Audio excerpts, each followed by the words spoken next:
ఓం నమో వెంకటేశాయ. ఆత్మా రామాఖండిత ఆత్మా రామైరలంకృత గోవింద గోవింద. భవనాని బహూని తతాని హితే భువనేషు పయోబ్ధి నివాసరతే హృదయేస్తు నివాస ఉరోవసతే శ్రియ ఆవిలభిన్న ఇవాత్మరతే అని రాసలీలామిష దాసహేలాకృత భాసజాలావలివాసకాలోత్సవుడైన శ్రీనివాస పరమాత్మని భక్తిగా మనసులో ప్రార్థించుకుంటూ శ్రీ శుక్రవారం ఉపదేశం చేసిన శ్రీమద్భాగవత మహాగ్రంథం యొక్క అధ్యయన కార్యక్రమాన్ని మనం ప్రారంభించుకుందాము. యథాప్రకారం ప్రార్థనా శ్లోకాలను చదువుకుని ఈ కార్యక్రమానికి మంగళాచరణం చేసుకుందాం. శ్రీ గణేశ ప్రార్థన. బీజాపూరకరాబ్జాయ బీజభూతాయ సంసృతే బీజాక్షరగకారాయ శ్రీ గణేశాయ తే నమః. శ్రీ గురు ప్రార్థన. గురుర్బ్రహ్మ గురుర్విష్ణు గురుర్దేవో మహేశ్వరః గురుః సాక్షాత్ పరం బ్రహ్మ తస్మై శ్రీ గురవే నమః. శ్రీనివాస ప్రార్థన. మాసేవితపదాబ్జాయ మారకోట్యతిశాయినే మాధవే మాసి పూజ్యాయ శ్రీనివాసాయ తే నమః. అథ సంకల్పః అస్మాకం ఉపాత్త సమస్త దురిత క్షయ ద్వారా బుద్ధిశుద్ధ్యర్థం విద్యాభివృద్ధ్యర్థం భక్తిజ్ఞానవైరాగ్యాది తదనుకూల సర్వసంపత్సమృద్ధ్యర్థం శ్రీపరమేశ్వర ప్రీత్యర్థం శ్రీమద్భాగవత పాఠం కరిష్యామహే. అస్య శ్రీమద్భాగవత స్తోత్ర మహామంత్రస్య నారద ఋషి బృహతి ఛందః శ్రీకృష్ణ పరమాత్మా దేవత బ్రహ్మబీజం భక్తిశక్తి జ్ఞానవైరాగ్యే కీలకం. అస్మాకం శ్రీమద్భగవత్ప్రసాదసిద్ధ్యర్థే పాఠే వినియోగः ధ్యానం నారాయణాతికలగీతరవేణ పుష్టం వ్యాసప్రసూతశుకకోకిలశబ్దఘుష్టం గోపీసమూహపరిగీతరవేణ జుష్టం గీతాలయం విశత భాగవతం ప్రకృష్టం. శ్రీ గురుభ్యో నమః. గోపికలు వెతుకుతున్న వాళ్ళకి శ్రీకృష్ణుడి యొక్క పాద చిహ్నాల జాడలు కనిపించినాయి. దాంతోపాటు వేరే అమ్మాయి జాడలు కూడా కనిపించినాయి. వాటిని వరుసపెట్టి ఒకదాని వెంట ఒకటి పట్టుకుని వెళుతూ ఉన్నారు. వెళుతూ ఉంటే ఎక్కడో చోట ఓ పూల చెట్టు కింద వాళ్ళిద్దరూ అక్కడ ఆగిపోయినట్టుగా అనిపించడం ఆయన ఇక్కడ పూలు కోసాడు అని అనిపించింది. పూలు కోసి ఇంకా కూడా ముంగాళ్ళ మీద నుంచుని మరీ పూలు కోశాడు అని అనిపించిందే తడవు ఒక ఆవిడ చూసి ఇక్కడ ఆయన ఒళ్ళో కూర్చోపెట్టుకుని ఆవిడ తల దువ్వాడు అని చెప్పేసింది. కేశప్రసాదనం త్వత్ర కామినాకృతం తాని చూడయత కాంతాం ఉపవిష్టం ఇహ ధ్రువం అని. అత్ర దిగో ఇక్కడే, ఎక్కడ ఇదో కనిపిస్తోంది కదా, ఈ చిహ్నాలు కనిపిస్తున్నాయి కదా, ఎవరో ఒకరు కూర్చున్నట్టు, ఆ కూర్చున్నవాడి ఒళ్ళో మరొకరు కూర్చున్నట్టు కొంచెం బలమైన ముద్రలు కనిపిస్తున్నాయి కదా. ఇక్కడే కేశప్రసాదనం కృతం, తల దువ్వి జడవేశాడు ఆయన. ఎక్కడో దువ్వెన లాంటిది ఏదో దొరికింది, ఆ దువ్వెన లాంటి దాన్ని పట్టుకుని తల దువ్వి జడవేశాడు. ఎవరికి? కామిన్యాహ, చాలా కామంతో ఉన్నటువంటి ఆ స్త్రీకి వేశాడు ఆయన. కామిన, ఆయన కూడా అలాంటివాడే అయ్యుండి కృతం ఈ పని చేశాడు. కేశప్రసాదనం త్వత్ర కామినా కృతం. ఇందాక ముంగాళ్ళ మీద నుంచుని పూలు కోశాడు కదా, ఆ కోసిన పూలని తాని చూడయత కాంతాం, తల దువ్వి జడవేసి జడలో ముడిచాడు కూడాను ఆ పూలని. తాని చూడయత కాంతాం, చాలా కమనీయంగా ఉంది కదా, చాలా అందంగా ఉంది కదా ఆ పిల్లకి జడ లేకపోతే ఎట్లాగా, జడలో పూలు లేకపోతే ఎట్లాగా అని అనుకుని పూలు కూడా ముడిచాడు. ఉపవిష్టం, ఇక్కడ కూర్చున్నాడు, ఒళ్ళో కూర్చోబెట్టుకుని మరీ ఈ పని చేశాడు. ఇక్కడే ఈ పని జరిగింది, ధ్రువం, ఇది నిశ్చయం, సందేహమే లేదు అని ఆవిడ తేల్చి చెప్పేసింది. కేశప్రసాదనం త్వత్ర కామినా కృతం తాని చూడయత కాంతాం ఉపవిష్టం ఇహ ధ్రువం అని. ఈ శ్లోకాన్ని పాపం విన్నవాళ్ళు రెండు రకాలుగా తీసుకున్నారు. ఆవిడ చెప్పేదేదో ఆవిడ చెప్పేసింది, విన్నవాళ్ళు మాత్రం రెండు రకాలుగా తీసుకున్నారు. కొంతమంది ఏమనుకున్నారంటే వాళ్ళ మనసులో భావాన్ని బట్టి కేశప్రసాదనం త్వత్ర కామిన్యా కామినా కృతం. ఇక్కడే ఆయన తల దువ్వాడు. తల ఎందుకు దువ్వాడు అంటే ఆయన కామి. ఆయనకి ఆవిడ మీద మాత్రమే ప్రేమ ఉంది, మన మీద ప్రేమ లేదు. ఆవిడ మీద మాత్రమే కోరిక ఉంది, మన మీద ఏ భావము లేదు. ఇలాంటివి ఎవరి విషయంలో జరుగుతాయి? కాముకుల విషయంలో జరుగుతాయి. కాబట్టి ఆయన కామి అని అనుకున్నారు. కామిన్యా కామినా కృతం. ఎవరికి ఈ పని చేశాడు అంటే కామిన్యాహ అంటే కాముకురాలు.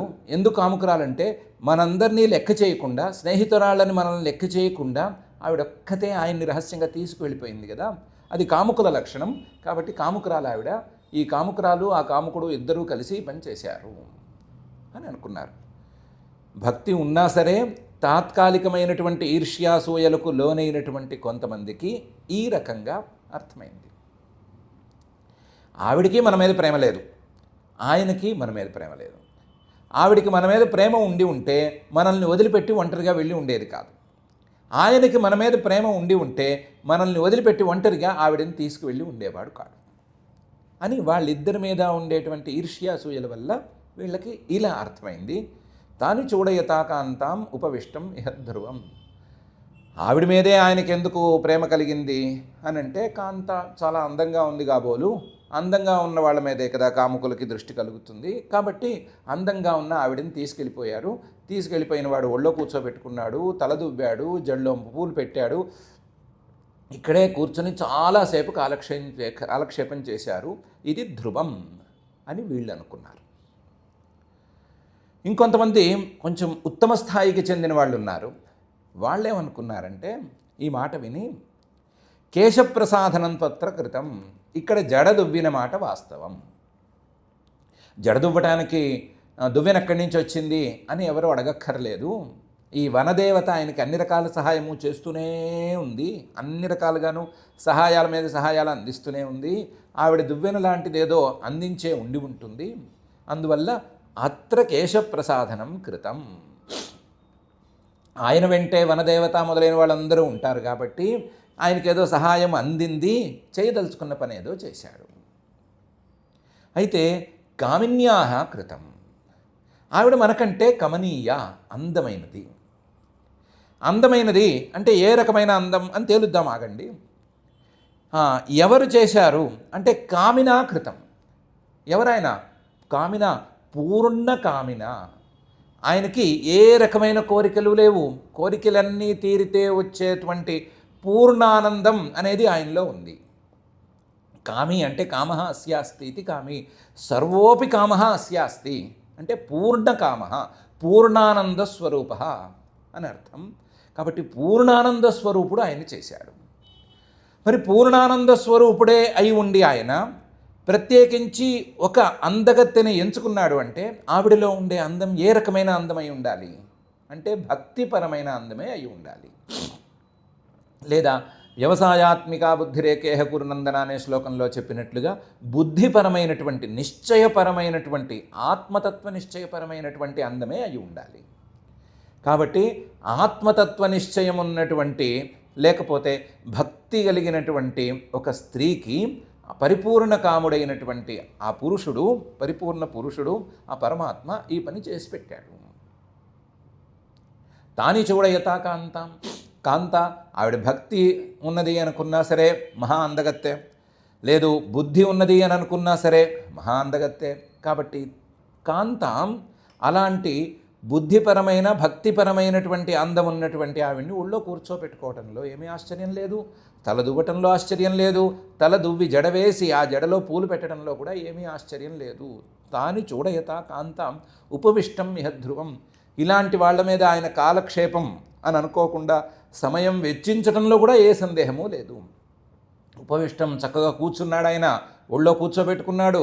కూర్చోబెట్టుకుని నిదానంగా ఈ పని ప్రాసెస్ చేసినట్టు చేసేసాడు. ఉపవిష్టం.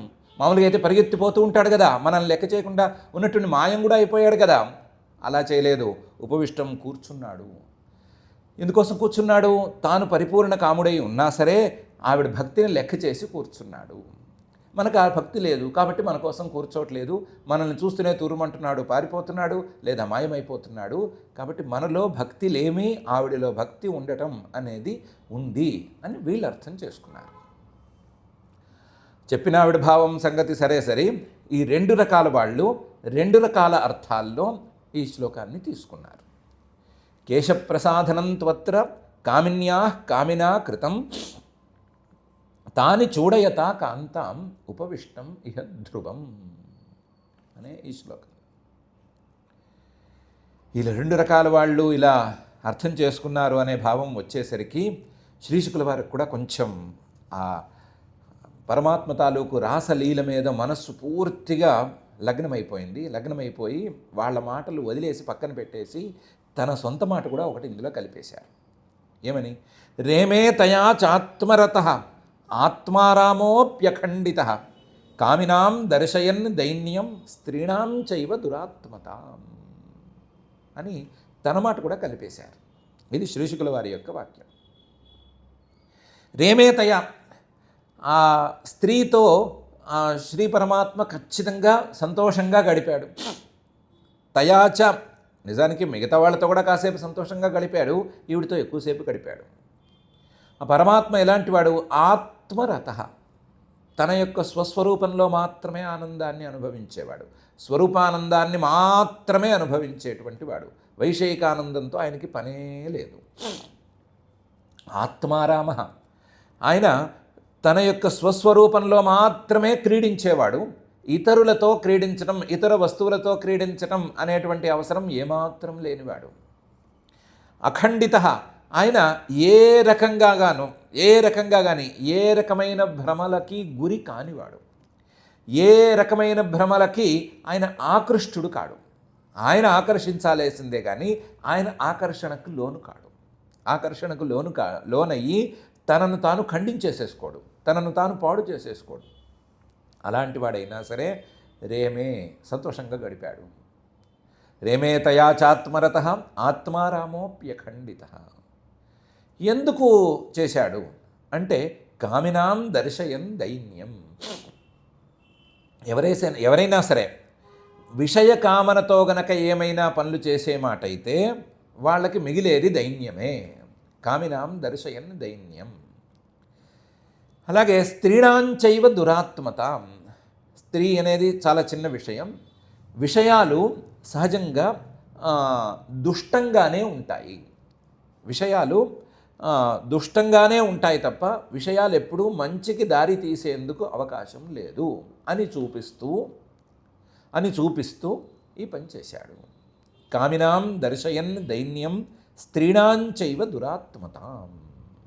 రేమే తయా చాత్మరత ఆత్మారామోప్యఖండిత కామినాం దర్శయన్ దైన్యం స్త్రీణాంచైవ దురాత్మతాం అని శ్రీశుకుల వారు పలికారు. సహజంగానే శ్రీశుకుల వారు ఏం పలికినా సరే చాలా లోతుగా ఉండటం అనేది తీరుతుంది. అది ఆయన స్వభావం, ఆయన మాటల్లో ఉండేటువంటి తీరది. దాని ప్రకారమే ఈ శ్లోకం ఉంది. ఎన్ని రకాలుగా తవ్వుకున్నా సరే చాలా అర్థాలు వచ్చేటట్లుగానే ఈ శ్లోకం ఉంది. 2-3 రకాలుగా చూసుకుంటే ముందు అసలు పరమాత్మతత్వం ఏమిటి అంటే ఆత్మరత ఆత్మారామ అఖండిత. ఇది పరమాత్మతత్వం. ఆత్మక్రీడ ఆత్మరతి క్రియావాన్ ఏష బ్రహ్మవిదాం వరిష్ఠ అని ఉపనిషద్వాక్యం. ఆత్మక్రీడ బాహ్య సాధనాలతో ఏ రకమైన ఆటలాడుకునే అలవాటు లేనివాడు, అంటే బాహ్య సాధనాలతో ఏ రకమైన క్రియలతో సంబంధం లేనివాడు. ఆత్మరతి బాహ్య సాధనాలతో ఆనందాన్ని అందుకోకుండా స్వరూపానందాన్ని మాత్రమే అందుకునేవాడు. అతను బ్రహ్మవిదాం వరిష్ఠ, బ్రహ్మవేత్తలలో శ్రేష్ఠుడు అని ఉపనిషత్తు చెప్తోంది. ఇది బ్రహ్మవేత్తల యొక్క లక్షణమే అయినట్లయితే పరబ్రహ్మ లక్షణం ఏమై ఉండాలి? ఇదే ఉండాలి కదా. ఆత్మరత ఆత్మారామ. ఈ ఆత్మరత ఆత్మారామ కాకపోతే విషయరత విషయారామ అని గనక అయినట్లయితే వాడు విషయాలకి ఆకృష్టుడైపోయి విషయాలతో ఏదో ఒక పని చేద్దామని అనుకుని ఆ పనితో ఆనందాన్ని అనుభవిద్దామని అనుకుని తన యొక్క స్వరూపాన్ని తాను ఖండించేసేసుకుంటాడు. తన యొక్క అఖండ స్వరూపాన్ని ఖండించుకుని అఖండానంద రూపాన్ని ఖండించుకుని విషయాల వైపు పరిగెత్తి విషయాసక్తుడిగా మిగిలిపోతాడు. కానీ పరమాత్మ అలాంటి వాడు కాడు కదా, అఖండిత. విషయాల వైపు వెళ్ళడు కాబట్టి, విషయాల మీద ఏమాత్రం దృష్టి లేనివాడు కాబట్టి అఖండితగానే ఉంటాడు. కాబట్టి ఆత్మరత, ఆత్మారామ, అఖండిత అనే ఈ మూడు పరమాత్మ యొక్క లక్షణాలు. పరమాత్మ యొక్క లక్షణాలను కూడా ఆయన పక్కన పెట్టేసి రేమే తయాచ, ఈ క్షణాన ఈ శ్రీకృష్ణావతారంలో ఈ రాసలీలా ఘట్టంలో ఈ స్త్రీతో ఆయన సంతోషంగా గడిపాడు. రేమే తయాచ ఆత్మరత ఆత్మారామోప్యఖండిత. ఎందుకు ఆయన అలా గడిపాడు అంటే, కామినాం దర్శయన్ దైన్యం స్త్రీణాంచైవ దురాత్మత. ఎందుకు అలా గడిపాడు అంటే, ఆ స్త్రీ ఉంది కదా, ఎవరితోనైతే ఆయన గడిపాడో ఆ స్త్రీ ఉంది కదా, ఆ స్త్రీ యొక్క భక్త్యావేశాన్ని దృష్టిలో పెట్టుకుని గడిపాడు. ఒక స్త్రీ ఉంది, స్త్రీనో పురుషుడో ఎవరో ఒకడు, స్త్రీ అనేది చాలా చిన్న విషయం, సాధకుడు అని పెట్టుకుంటే ఆ సాధకుడి తాలూకు భక్తిని దృష్టిలో ఉంచుకుని ఆ భక్తుడికి తన యొక్క ఆనందానుభవాన్ని పంచటానికి ఆ భక్తుడితో ఈయన గడిపాడు. భక్తిని దృష్టిలో ఉంచుకొని గడిపాడు. తన యొక్క స్వరూపం మీద ఏమైనా సందేహం ఎవరికైనా వచ్చినా పర్వాలేదనుకుని మరీ గడిపాడు. లేకపోతే ఆత్మక్రీడ, ఆత్మరతి, అఖండిత అలాంటి పరమాత్మ ఈ స్త్రీతో ఈ సుఖంగా కూర్చోవడం ఏంటి, ఒళ్ళో కూర్చోబెట్టుకుని జడలేయటం ఏంటి, పూలు చుట్టడం ఏంటి, ఈ పనులన్నీ చేయటం ఏంటి, సదరు మనుషుల్లాగా, సామాన్యమైన మనుషుల్లాగా ఎందుకు ఈ పని చేస్తున్నాడు అని ఎవరికైనా సందేహం కలిగితే కలిగిపోని అని అనుకుని మరీ పనిచేశాడు. ఆవిడ భక్తిని దృష్టిలో పెట్టుకునే ఉన్నాడు కానీ మిగతా వాటిని లెక్క చేయలేదు. కామినాం దర్శయన్ దైన్యం, ఎవరైనా కాముకులుండి కేవలం కామదృష్టి, మనలానే ప్రపంచమంతా ఉంటుంది అని అనుకుని మనలాగానే శ్రీకృష్ణుడు కూడా ఒళ్ళో కూర్చోబెట్టుకుని జడేశాడు, పూలు ముడిచాడు అంటే మనకంటే గొప్పవాడేం కాడు, మనలాంటి దీనుడే, మనలాంటి స్త్రీలోలుడే అని అనుకుంటే అనుకోని పోని నష్టమేం లేదు. అలా కనీసం నన్ను ఒక్కసారి శ్రీకృష్ణుడిగా తలిచినా సరే పర్వాలేదు అని అనుకుని ఈ పని చేశాడు. కామినాం దర్శయన్ దైన్యం, కాముకులు ఉంటారు కదా, ఈ పనులు చేసే సహజమైన మనుషులు ఉంటారు కదా, వాళ్ళకి నేను దీనుణ్ణి అని అనిపించినా పర్వాలేదు. అలాగే స్త్రీణాం చైవ దురాత్మతాం, తనతో ఉండేటువంటి ఈ భక్తురాలు ఉంది కదా, ఈ భక్తురాలు ఒళ్ళ కూర్చోబెట్టుకుని జడ వేయించుకుంటోంది, ఎంత దుర్మార్గురాలు. పరమాత్మ దొరికితే కాళ్ళు పట్టుకోవాలి, పరమాత్మ దొరికితే వరం అడగాలి, కానీ ఒళ్ళో కూర్చోబెట్టుకుని జడలు వేయించుకుంటారా, ఇంత దుర్మార్గమైన స్త్రీ ఈ ప్రపంచంలో ఉండదు అని అనుకుంటే అనుకోని పర్వాలేదు అని అనుకుని చేశాడు. స్త్రీణాం చైవ, చూసే స్త్రీలందరూ వచ్చి ఆ స్త్రీ చెడ్డ స్త్రీ, ఎందుకంటే పరమాత్మ ఒళ్ళో కూర్చుని జడ వేయించుకుంది, అసలు మామూలుగా మగవాళ్ళతో జడ వేయించుకోవటమే అసహ్యం, అలాంటిది పరమాత్మే దొరికినప్పుడు, శ్రీకృష్ణుడు అంతటి వాడే దొరికినప్పుడు జడ వేయించుకోవటం అసహ్యం అని అనుకుంటే అనుకోని పోనీ పర్వాలేదు, దానివల్ల నష్టమేం లేదు. ఈ భక్తురాలి యొక్క భక్తిని మనం గుర్తించవలసిందే, ఈ భక్తికి ఫలితం ఇవ్వవలసిందే అనే ఉద్దేశ్యంతో చేశాడు. రేమే తయాచ ఆత్మరత ఆత్మారామోప్యఖండిత స్త్రీ కామినాం దర్శయన్ దైన్యం స్త్రీణాం చైవ దురాత్మత అని శ్రీ శుక్ల వారు చెప్తున్నారు. రేమే తయాచ ఆత్మరత ఆత్మారామోప్యఖండిత పక్కన పెడితే కామినాం దర్శయన్ దైన్యం స్త్రీణాం చైవ దురాత్మతాం అనే భాగాన్ని విడిగా ఒకసారి తీసుకుంటే, ఎవరైనా కాముకులు ఉంటే ఆ కాముకులు అనేవాళ్ళు ఈ రాసలీలా ఘట్టాన్ని ఎలా తీసుకుంటారు అంటే, మనలాంటి వాడే కాకపోతే కాస్త ఎక్కువ మంది ఉన్నారు, లేకపోతే మాయమయ్యే శక్తులు ఉన్నాయి, మాయమయ్యాడు, కాసేపు వాళ్ళని ఎడవనిచ్చాడు, మళ్ళీ కొంతమందికి దొరికాడు, కొంతమందికి దొరకలేదు, ఒక ఆవిడ్ని తీసుకెళ్ళాడు, పూలు ముడిచాడు, అవి చేశాడు, ఇవి చేశాడు అనే కదా అనుకుంటారు. అలాంటి వాళ్ళకి దర్శయన్, తన యొక్క రూపాన్ని అలాంటి రూపంగానే, దీన రూపంగానే ప్రదర్శిస్తూ ఈ రాసలీలా ఘట్టాన్ని ఆయన నడిపాడు.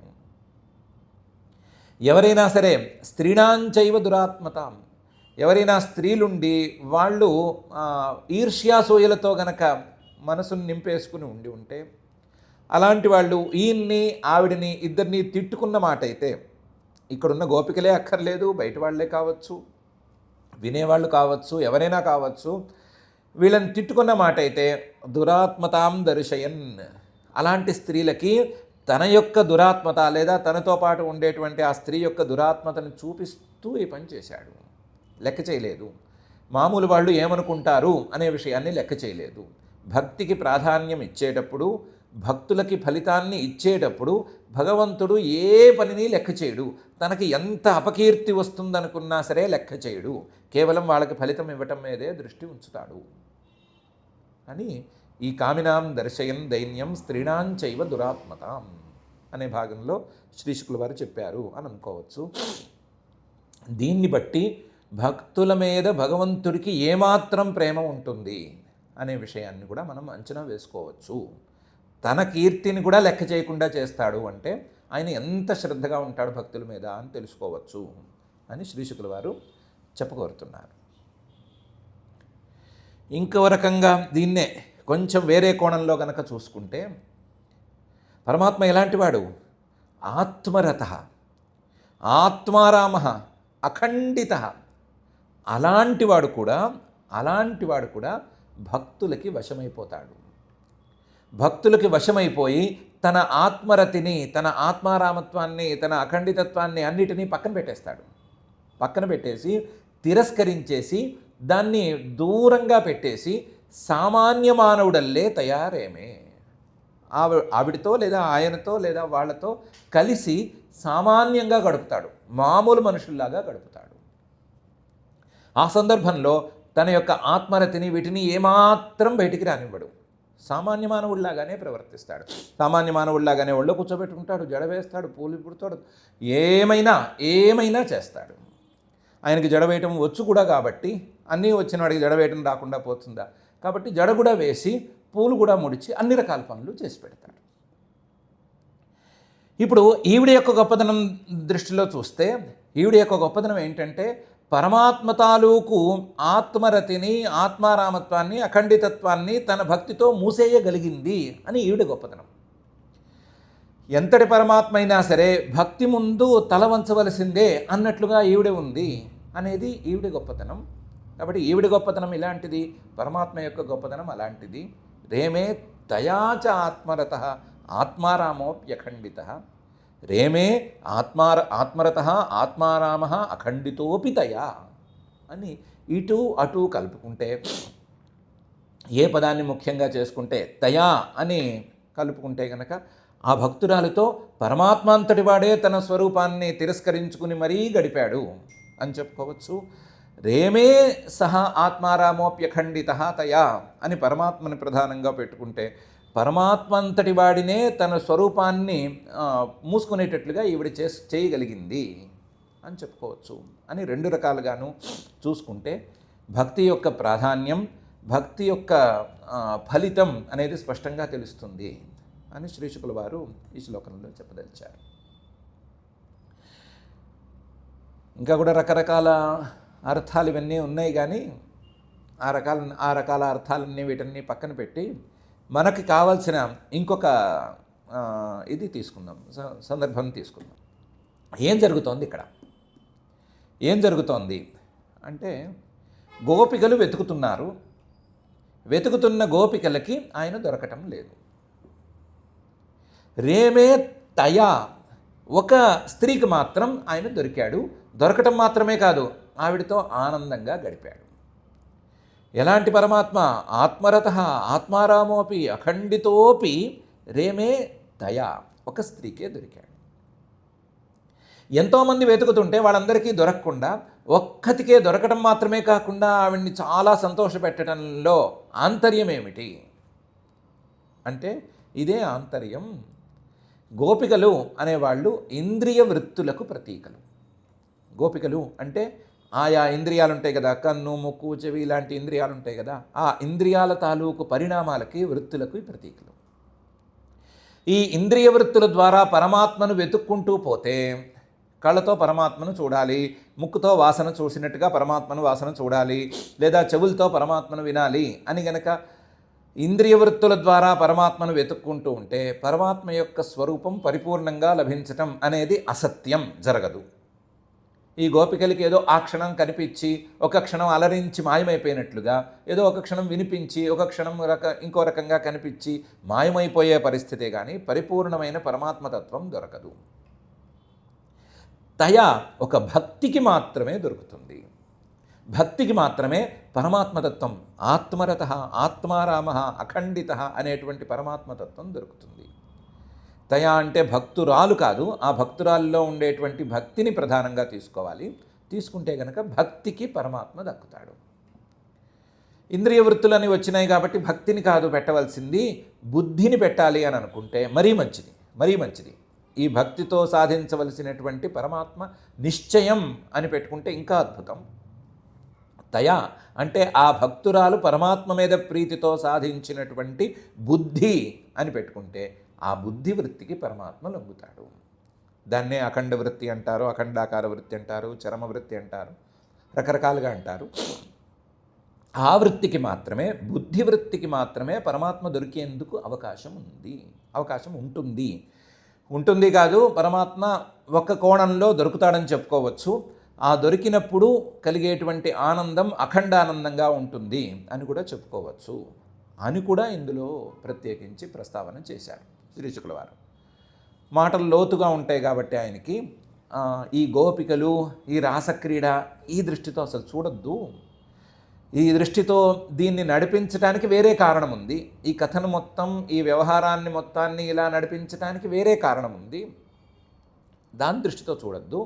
ఇంద్రియ వృత్తులు వెతికితే పరమాత్మ దొరక్కపోవటం, బుద్ధి వృత్తి లేదా భక్తి దీంతో వెతికితే పరమాత్మ దొరకటం అనేటువంటి దృష్టితోనే దీన్ని చూడండి అని శ్రీశుకుల వారు చెప్పదలిచి రేమే తయాచ ఆత్మరత ఆత్మారామోప్యఖండిత కామినాం దర్శయన్ దైన్యం స్త్రీణాం చైవ దురాత్మతాం అని ఈ శ్లోకంలో అంటున్నారు. అనుకున్నాం కదా, ఎన్నో అర్థాలు ఉన్నాయి. అన్ని అర్థాలకి ఇది మాత్రం మంచి అర్థం, మనకు కావలసినటువంటి అర్థం. లేకపోతే గోపికలు రాసక్రీడ జరిగింది జరగలేదు మనకెందుకు, ఏదో జరిగిందనుకుంటే ఒకటి, జరగకపోతే మరొకటి అనే తేడా మనకేం లేదు కదా. రాసక్రీడల కంటే కూడా మన ఇంద్రియ వృత్తులకు పరమాత్మ దొరకడు. ఇంద్రియ వృత్తులు గోపికల్లాగా వెతుకుతూ ఉన్నా సరే, అటువైపే వెళ్ళినా సరే పరమాత్మ యొక్క పరిపూర్ణ రూపం దొరకదు. బుద్ధివృత్తికి, భక్తితో ఉండేటువంటి బుద్ధివృత్తికి మాత్రం పరమాత్మ దొరుకుతాడు అని తెలిస్తే మనకి చాలా ఉపయోగంగా ఉంటుంది కదా. ఆ ఉపయోగకరమైనటువంటి అర్థం ఈ శ్లోకం ద్వారా వచ్చింది కాబట్టి ఆ ప్రధానమైన అర్థాన్ని మనం ఇందులోంచి తీసుకున్నాం. ఈ అర్థం ఉందా లేదా అనే విషయంలో ఏమాత్రం సందేహం ఉంటే దాన్ని పై గ్రంథంలో స్పష్టం చేసుకోవచ్చు. స్వచ్ఛమైన భక్తి, స్వచ్ఛమైన బుద్ధి. ఆ స్వచ్ఛమైన భక్తిలో ఏ రకమైన వేరే భావాలు కలవకూడదు. ఆ స్వచ్ఛమైన నిశ్చయంలో ఏ రకమైన వేరే విషయాలు కలవకూడదు. అలా ఉన్నప్పుడు మాత్రమే పరమాత్మ తాలూకు అనుగ్రహం లభిస్తుంది, లేకపోతే లభించదు అని చెప్పడానికి, ఈ అర్థాన్ని ప్రధానంగా చెప్పడానికి పైన కొంత ఘట్టాన్ని శ్రీశుకుల వారు ఆవిష్కరిస్తున్నారు. ఇత్యేవం దర్శయంత్యస్తాః చేరుర్గోప్యో విచేతసః యాం గోపీమనయత్ కృష్ణః విహాయాన్యా స్త్రియో వనే. ఇత్యేవం ఈ రకంగా దర్శయంత్యః తాః అడుగుల్ని, అలాగే చిహ్నాల్ని, పూలని, రాలిన పూలని, దువ్విన గుర్తుల్ని, వాటిని వీటన్నిటినీ చూపిస్తూ గోపికలు చేరుహు అక్కడక్కడే తిరుగుతూ వచ్చారు. చేరుహు గోప్య విచేతసః వాళ్ళకేమీ బుద్ధి కుదరలేదు. మనస్సు మామూలు అర్థంలోనైతేనేమో మనస్సు ఏమీ నిలవలేదు. విచేతసః మనసంతా కలిచివేసినట్టయింది. ఆ శ్రీకృష్ణుడు దొరకడు, అడుగు జడలే దొరుకుతాయి, ఇంకోతిని ఎవరినో తీసుకెళ్ళినట్టు దొరుకుతాయి. అంతా మనసు కలిచివేసేటట్లుగా ఉంది తప్ప సరిగ్గా లేదు. కాబట్టి విచేతస్కులై వాళ్ళు అక్కడే తిరుగుతూ వచ్చారు. విచేతసః బుద్ధివృత్తి కుదరకపోవటం వలన చేరుహు అక్కడక్కడే తిరుగుతూ ఉన్నారు. దారి తెలియని వాళ్ళు ఎలాగైతే అక్కడక్కడే తిరుగుతూ ఉంటారో, వచ్చిన చోటుకే వచ్చి వచ్చిన సర్కిల్కే మళ్ళీ వచ్చి తిరిగి మళ్ళీ అదే చోటుకి వచ్చినట్లు చేస్తారో, అలాగే వీళ్ళు అక్కడక్కడే తిరుగుతూ ఉన్నారు. కానీ ఒక ఆవిడ మాత్రం తీసుకెళ్ళింది కదా. యాం గోపీ మనయత్ కృష్ణ. ఒక ఆవిడ శ్రీకృష్ణుడిని తీసుకెళ్ళింది అని అనుకోవచ్చు, లేదా శ్రీకృష్ణుడు ఒక ఆవిడని తీసుకెళ్ళాడు అని అనుకున్నాం కదా. విహాయాన్యా స్త్రియ మిగతా వాళ్ళందరినీ వదిలేసి మరి ఒక్కతిని మాత్రం తీసుకెళ్ళాడని అనుకున్నాం కదా. వనే ఎక్కడో అడవి లోపలికి బృందావనం లోపలికి తీసుకెళ్ళాడని అనుకున్నాం కదా. ఇత్యేవం దర్శయంత్యస్తాః చేరుర్గోప్యో విచేతసః యాం గోపీ మనయత్ కృష్ణ విహాయాన్యా స్త్రియో వనే అనుకున్నాం కదా, అది నిజమే తీసుకెళ్ళిన మాట వాస్తవమే. వాస్తవమే అనడానికి రకరకాల కారణాలు ఉండొచ్చు. ఒక కారణం ఏంటంటే ఈ గోపికలకు ఒక మాట ఇచ్చాడు, వీళ్ళు మర్చిపోయారు. ఏమని మాట ఇచ్చాడు? మీరేమనుకుంటే చేస్తాను అని మాట ఇచ్చాడు. వీళ్ళు ఏమనుకున్నారు? ఎవతినో తీసుకెళ్ళాడు అని అనుకున్నాడు, ఆ మాట చేశారు. ఎవతినో తీసుకెళ్ళాడు అని వీళ్ళందరూ గోపికలందరూ అనుకునేటప్పటికీ ఆ మాటను నిజం చేసేసాడు ఆయన.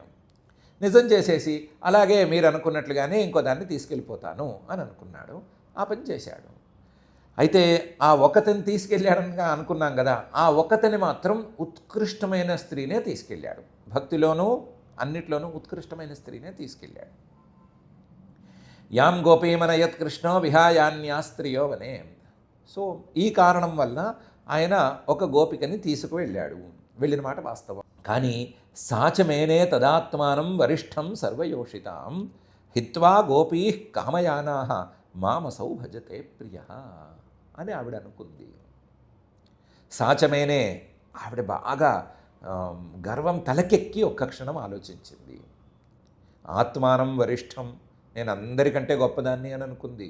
అందులోనూ మిగతా వాళ్ళందరికంటే గొప్పదాన్ని అనుకుంటే లాభం లేదు. సర్వయోషితం, నాతో పోటీ పడుతున్న గోపికల కంటే నేను స్త్రీని గొప్పదాన్ని అని అనుకుంది.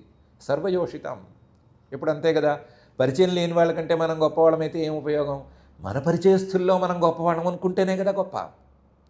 అలా ఈవిడ అనుకుంది. వరిష్టం సర్వయోషితం, నేనే అందరికంటే గొప్ప అనుకుంది. ఎవరికంటే? గోపికల కంటే నేనే గొప్ప. ఎందుకు గొప్ప అంటే ఆవిడే కారణం చెప్పుకుంది. హిత్వా గోపీహి, మిగతా గోపికల్ని వదిలేసి తెచ్చాడు కదా, వదిలేసి నన్ను మాత్రమే తెచ్చాడు కదా, అందువల్ల నేనే గొప్ప అని అనుకుంది. హిత్వా గోపీ అంటే మిగతా గోపికల్ని వదిలేసి నిన్ను తెస్తే ఎవతనో ఒకదాన్ని తెచ్చుకుందాం అనుకున్నాడు, నిన్ను తెచ్చుకున్నాడు, దానివల్ల నువ్వేం గొప్ప అయ్యావు అంటే కాదు, వాళ్ళని ఎందుకు వదిలేశాడు, నన్నే ఎందుకు తీసుకొచ్చాడు అనే కారణం ఆలోచించాలి. తాహ కామయానాహ, వాళ్ళెవరు శ్రీకృష్ణుణ్ణి భక్తితో కొలవలేదు, కామయానాహ, శ్రీకృష్ణుడి దగ్గరికి చేరింది కేవలం కామంతో చేరారు. నా భక్తినే గౌరవించాడు, నా భక్తికే ఫలితాన్ని ఇచ్చాడు, అందువల్ల నేనే గొప్ప, మిగతా వాళ్ళందరూ తిప్ప అని అనుకుంది. హిత్వా గోపీ కామయానాహ మామసౌ భజతే ప్రియ, నా దగ్గరకు వచ్చాడు, ఎందుకంటే మిగతా వాళ్ళందరిలోనూ కామం తప్ప ఏమీ భక్తి లేదు. మామసౌ భజతే ప్రియ, నా ప్రియుడు నా దగ్గరకు వచ్చాడు, నాలో ఉండే ప్రేమని, నాలో ఉండే భక్తిని చూసి వచ్చాడు అని అనుకుంది.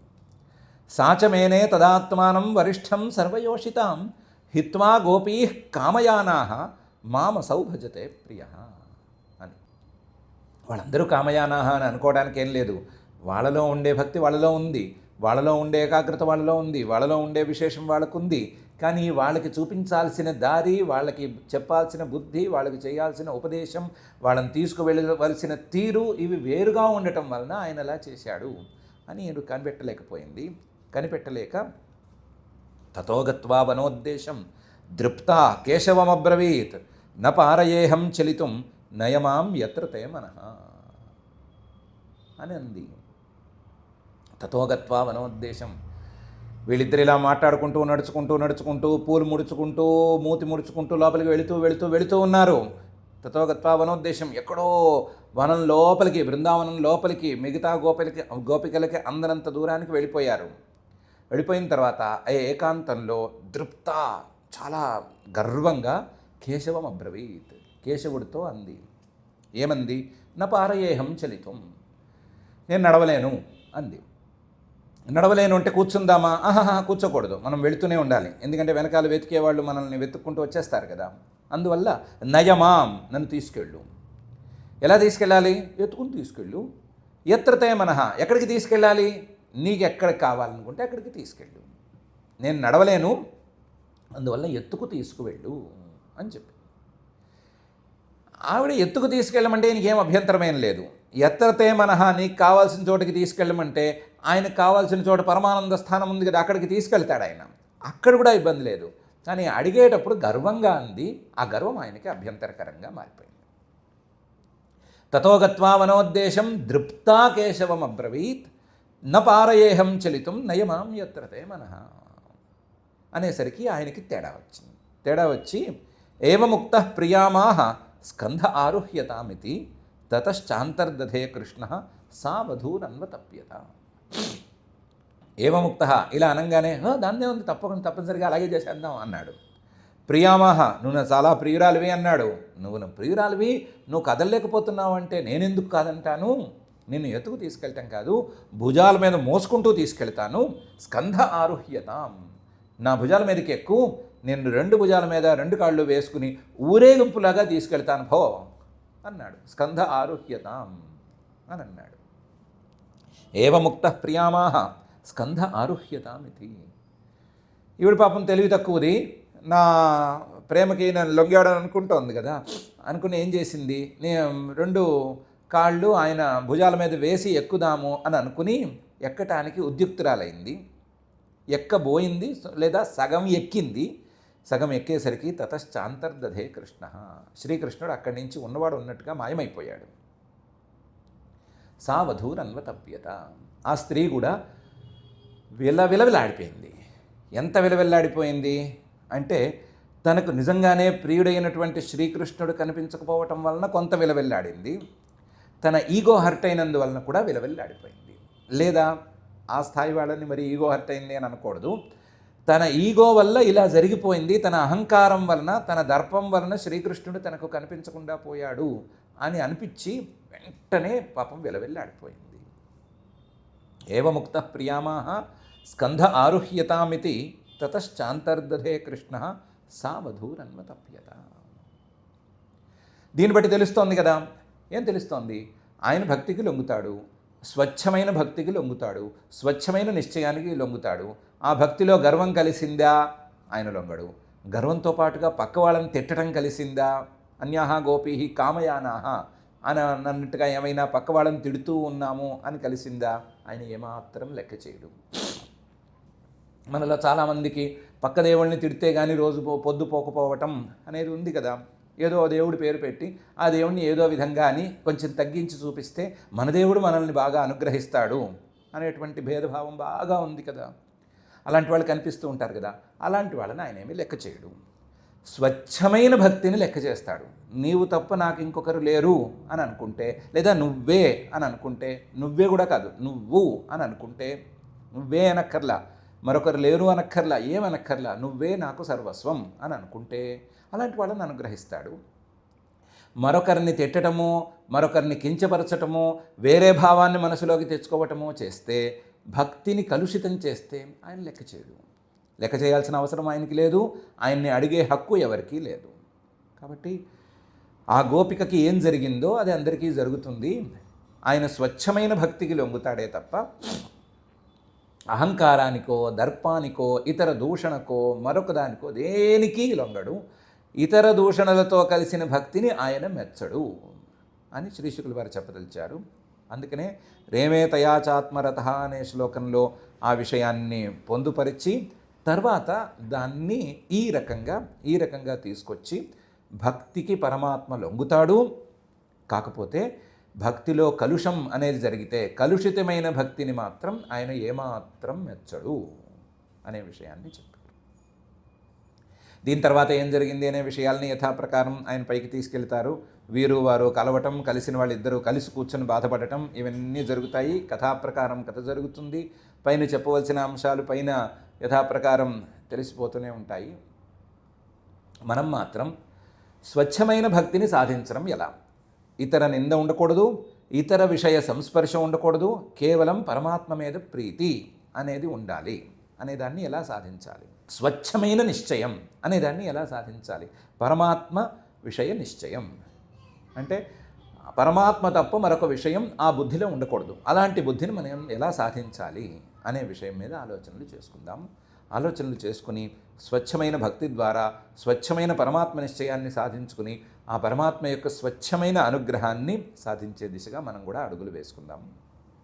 రామనల్ని అడుగులు వేయించవలసిందిగా ఆ రాసలీలామిష దాసహేలాకృత భాసజాలావలి వాసకాలోత్సవుడైన శ్రీనివాస పరమాత్మని భక్తిగా ప్రార్థించుకుందాము. ఆ ప్రార్థనతో ఈరోజుకు ఈ కార్యక్రమాన్ని పూర్తి చేసుకుందాము. అథ క్షమా ప్రార్థన.